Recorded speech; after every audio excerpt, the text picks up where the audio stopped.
This is Runner, Part 3, the end of Chapter 4 and Chapter 5. I can't stay. My Aunt Catherine is visiting from New Jersey, and I promised I'd be home by 9. She gathered her stuff together and looked at me.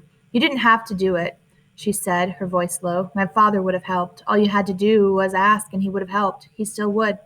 I'm not a beggar, Melissa, and neither is my dad. Sooner or later, you're going to get caught. You know that, don't you? Chapter 5.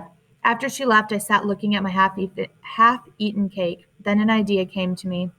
I went to the counter and asked the waitress for a paper and pencil. She gave them to me, and I returned to the table.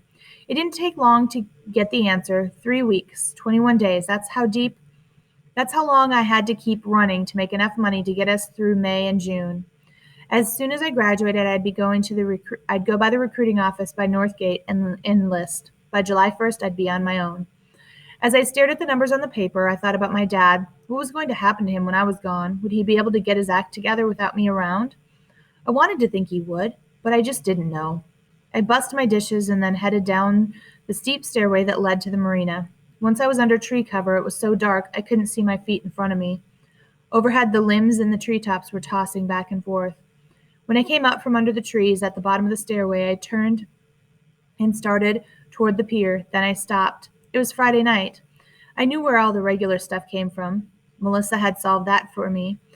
But all I knew about the red packages was that they turned up on Saturday. Melissa had watched the drop spot during the day, but never at night. I don't know why I cared where they came from. Maybe it was because I was quitting. Maybe I didn't want to quit and not know how it had all worked. Whatever the reason, instead of going to the sailboat, I walked out to the drop spot. I checked around in the rocks and found nothing, so nothing had happened yet. About 50 feet past the maple tree is a small recess in the rocks. I slipped into it.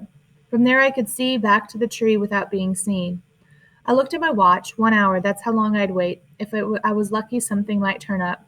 The hour came and went. I was hunkered down out of the wind, but I could hear it in the trees and in the fury with which the waves were attacking the beach.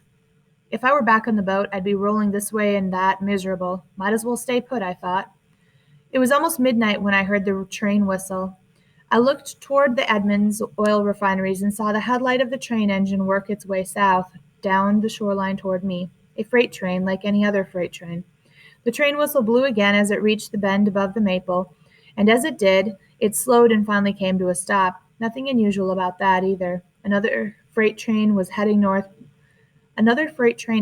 was probably crossing the bridge by Ballard Locks. The railroad never runs 2 trains across that bridge at once. But as the southbound train sat, puffing in the darkness, a man scrambled down off the caboose. I watched as he eased himself down the boulders leading to the beach. He descended slowly, and in the dim light I saw why. He was holding something in his right hand. He wasn't on the beach long, no more than 30 seconds, before he was climbing back up on the rocks and onto the train. Only now he wasn't carrying anything. So that was it. A few minutes later, the train lurched into motion again. I moved out from my hiding place and watched as it gathered speed. The back door to the caboose opened and the man stepped onto the platform.